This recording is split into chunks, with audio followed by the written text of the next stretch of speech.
Hi friends, welcome to my channel. ఈరోజైతే నేను బియ్యపిండి మజ్జిగ దోశ చేశాను. సో నేనైతే పెరుగుకు బదులు మజ్జిగతో చేశాను. ఒక 2 గ్లాసెస్ అయితే బియ్యపిండి తీసుకున్నాను. అలాగే హాఫ్ గ్లాస్ అయితే బొంబాయి రవ్వ తీసుకున్నాను. కొద్దిగా జీలకర్ర, సన్నగా తరిగి పెట్టుకున్న క్యారెట్ ముక్కలు, పచ్చిమిర్చి ముక్కలు, అలాగే సన్నగా తరిగి పెట్టుకున్న ఉల్లిపాయ ముక్కలు వేసుకున్నాను. తగినంత సాల్ట్ తీసుకున్నాను.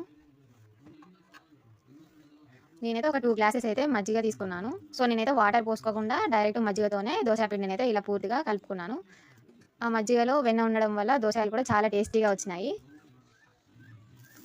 మార్నింగ్ టైంలో ఏం లేనప్పుడు, టిఫిన్ చేసుకోవాలన్నప్పుడు, ఇంట్లో బియ్య పిండి ఉన్నప్పుడు ఇలా ట్రై చేయండి ఫ్రెండ్స్. 10 మినిట్స్లో అయిపోతుంది. టేస్ట్ కూడా చాలా బాగున్నాయి. నేను బొంబాయి రవ్వ ఎందుకు తీసుకున్నానంటే, ఇలా పెరుగు బియ్య పిండితో ఓన్లీ చేస్తే ప్యాన్కి అంటుకొని పోతాయి. సో నేనైతే ఇలా బొంబాయి రవ్వ తీసుకోవడం వల్ల దోశలు కూడా చాలా మంచిగా వచ్చాయి.